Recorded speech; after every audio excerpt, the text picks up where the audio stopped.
പള്ളി കൂദാശകാലം 3-ാം ഞായർ. വിശുദ്ധ മത്തായി എഴുതിയ സുവിശേഷം 25-ാം അധ്യായം 14 മുതൽ 30 വരെയുള്ള വാക്യങ്ങളുടെ വിശകലനം. താലന്തുകളുടെ ഉപമ.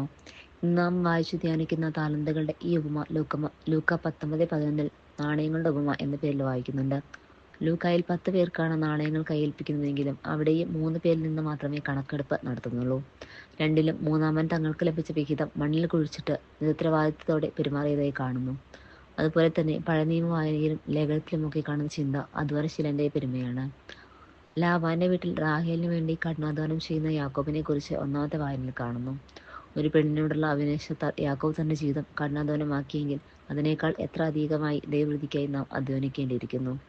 ഇന്നത്തെ ലേഖനത്തിൽ ആരിൽ നിന്നും ഒന്നും ദാനമായി സ്വീകരിക്കാതെ സ്വന്തം കൈകൊണ്ട് കഷ്ടപ്പെട്ട് കഠിനാധ്വാനം ചെയ്ത് ജീവിക്കുന്ന കഥ പൗലോസ് വിവരിക്കുന്നു. അവിടെയും അധ്വാനശീലത്തിന്റെ മഹാത്മ്യം തന്നെയാണ് വെളിപ്പെടുത്തുന്നത്.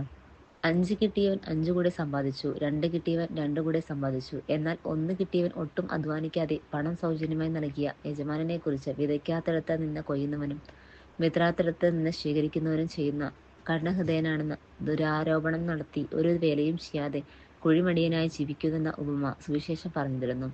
അധ്വാനിക്കാതെ ജീവിക്കുന്നവർ ദൈവരാജ്യ സ്ഥാപനത്തിന്റെ പരാന്നഭോജികളായ ഇതിൽ കണ്ണികളാണ് എന്ന ഓർമ്മപ്പെടുത്തൽ കൂടിയാണിത്. നമുക്ക് ലഭിക്കുന്ന ദാനങ്ങളിൽ, കഴിവുകളിൽ, താലന്തുകളിൽ ഏറ്റക്കുറച്ചിലുണ്ടാകാം. പക്ഷേ നമ്മുടേതായി നമുക്കൊന്നുമില്ലെന്നും എല്ലാം ദാനമായി കിട്ടിയതാണെന്നും ദാനം നൽകിയവനോട് വിശ്വസ്തത കാണിക്കുമെന്നുള്ള വലിയ പാഠം ഇതിൽ കുറിച്ചു വെച്ചിട്ടുണ്ട്. ഒരു ശരീരത്തിൽ പല അവയവങ്ങളുണ്ട്. ഓരോന്നിനും ഓരോ ഉത്തരവാദിത്തങ്ങളാണുള്ളത്. ചിലത് ഉന്നതമായതും മറ്റു ചിലത് അത്ര തന്നെ പ്രാധാന്യമില്ലാത്തതുമായി തോന്നിയേക്കാം. പക്ഷേ എല്ലാം ഒന്നു ചേരുമ്പോഴാണ് ശരീരത്തിന് പൂർണ്ണതയുണ്ടാവുക. ഈ ഭൂമിയിൽ നാം ചെയ്യാൻ ദൈവം ഉദ്ദേശിച്ച ചില ജോലികളുണ്ട്. ചില മനുഷ്യരുണ്ട്. അധികാരികൾ ഏൽപ്പിച്ച സ്വന്തം ജോലികൾ മാത്രം ചെയ്യില്ല, മറ്റുള്ളവരെ ഏൽപ്പിച്ച ജോലികളിൽ തീക്ഷ്ണതയോടെ ഇടപെടുകയും ചെയ്യും. സമൂഹത്തിന്റെ സന്തുലിതത നഷ്ടമാക്കാനേ ഇത് ഉപകരിക്കൂ. കൈയോട് ജോലി ചെയ്യാതെ കാലിന്റെയോ കണ്ണിന്റെയോ ജോലി ചെയ്ത് ശരീരത്തെ വികൃതമാക്കുന്ന പോലെയിരിക്കും ഇത്. ഒരു ആശുപത്രി ഡോക്ടറുടെയും നേഴ്സിന്റെയും കമ്പൗണ്ടറുടെയും ജോലി ചെയ്യണം. ഒരു കുടുംബത്തിൽ അമ്മ അപ്പന്റെയും അപ്പൻ അമ്മയുടെയും ജോലി ചെയ്യുന്നെങ്കിൽ ആകെ താളപ്പിഴകളായിരിക്കും അവിടെ ഉണ്ടാവുക. ജീവിതത്തിന്റെ സന്തുലിതാവസ്ഥയ്ക്ക് ഓരോരുത്തരും മറ്റുള്ളവർക്ക് വിധേയപ്പെട്ട് ജീവിക്കാൻ പഠിക്കണം. ഒരു താലന്ത് കിട്ടിയവൻ എന്നെ തരം താഴ്ത്തി എന്ന് താരതമ്യം ചെയ്ത് ചിന്തിച്ചുകൊണ്ടാണല്ലോ ഒരു സങ്കുചിത മനസ്കനെ പോലെ വിമർശകനും മടിയനുമായി തീർന്നത്. ഉപയോഗിച്ചുകൊണ്ടിരിക്കുന്ന ആയുധം ഒരിക്കലും തുരുമ്പെടുത്ത് നശിക്കുകയില്ല. അതിന് മൂർച്ച കൂടി വരികയുള്ളൂ. അത് കൂടുതൽ ഉപയോഗിച്ച് തേഞ്ഞില്ലാതാകുമ്പോൾ എത്രയെത്ര ഫലങ്ങളാണ് അത് ഉൽപ്പാദിച്ചു കഴിഞ്ഞിരിക്കുക. ഇങ്ങനെ സ്വയം ശൂന്യവൽക്കരിക്കപ്പെടുന്ന ഒരു ആത്മാവിന്റെ കഥയാണ് താലന്തിന്റെ ഈ ഉപമ നമ്മെ ഓർമ്മിപ്പിക്കുക.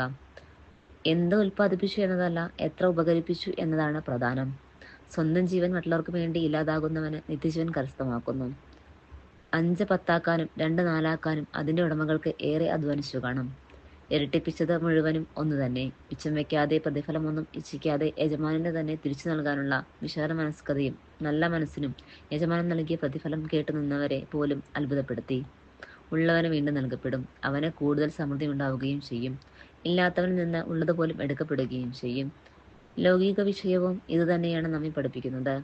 കായിക അഭ്യാസിയുടെ അധ്വാനമനുസരിച്ചായിരിക്കും അവൻ സമ്മാനിതനാവുക. നശ്വരമായ ലൗകിക വിഷയത്തിലെ നിയമം ഇതാണെങ്കിൽ അനശ്വരമായ ആത്മീയ കാര്യത്തിൽ നാം എത്രയധികം ഉത്സുകരായിരിക്കണം. ദൈവം എല്ലാവർക്കും ഒരു തരത്തിലല്ലെങ്കിൽ മറ്റൊരു തരത്തിൽ കഴിവുകൾ നൽകിയിട്ടുണ്ട്. എല്ലാം സുപ്രധാനങ്ങളാണ്. ഓരോ താലന്തിനും അനന്ത സാധ്യതകളാണുള്ളത്. ഓരോന്നും ഒരേ ലക്ഷ്യത്തിലേക്ക് വേണ്ടി തന്നെയാണ് നൽകപ്പെട്ടിരിക്കുന്നത്. യജമാനൻ 3 പേർക്ക് താലന്തുകൾ നൽകുമ്പോൾ അത് വർദ്ധിപ്പിക്കണമെന്നോ വ്യവഹാരം ചെയ്യണമെന്നോ ആവശ്യപ്പെടുന്നില്ല. ദൈവം ഓരോ വ്യക്തികളെയും എത്രയേറെ വിശ്വാസത്തോടും സ്വതന്ത്ര മനസ്സോടും കൂടിയാണ് ഭൂമിയിലേക്ക് അയച്ചിരിക്കുന്നത്. ചിലർ ദൈവത്തിന്റെ ഇംഗിതം അറിഞ്ഞ് പ്രവർത്തിക്കുമ്പോൾ മറ്റു ചിലർ അത് ദുരുപയോഗം ചെയ്യുന്നു. യുഗാന്ത ചിന്തകൾ പങ്കുവയ്ക്കുന്ന ഈ സുവിശേഷ ഭാഗം ഉത്തരവാദിത്തമില്ലാതെ ജീവിക്കുന്ന വ്യക്തികൾ അന്ത്യദിനത്തിൽ എല്ലാറ്റിനും കൃത്യമായി കണക്ക് ബോധിപ്പിക്കേണ്ടി വരുമെന്ന മുന്നറിയിപ്പാണ്. നമുക്ക് ലഭിച്ച താലന്തുകളുടെ അത്ഭുതങ്ങളാക്കി മാറ്റണം. അതിന് യേശു കൂടെ വേണം. ആഴങ്ങളിലേക്ക് വിലയേറിയുക മീൻ ലഭിക്കും. വചനം പ്രഘോഷിക്കുക, അസ്ഥികൾ ജീവനുള്ളതാകും. ദൈവരാജ്യമാകുന്ന ചെറിയ കടുകുമണി വിതയ്ക്കുക, അത് വളർന്ന വടവൃക്ഷമാകും. ഇതുപോലെ യേശു കൂടെയുള്ളവർ യേശുനാമത്തിൽ സുവിശേഷത്തിൽ രേഖപ്പെടുത്തിയിട്ടുള്ള അതേ അത്ഭുതങ്ങൾ പ്രവർത്തിച്ചുകൊണ്ട് ദൈവരാജ്യം വിസ്തൃതമാക്കുന്ന അനേകം ദൃഷ്ടാന്തങ്ങൾ നാം ഇന്ന് കണ്ടുകൊണ്ടിരിക്കുകയാണല്ലോ. ആമേൻ.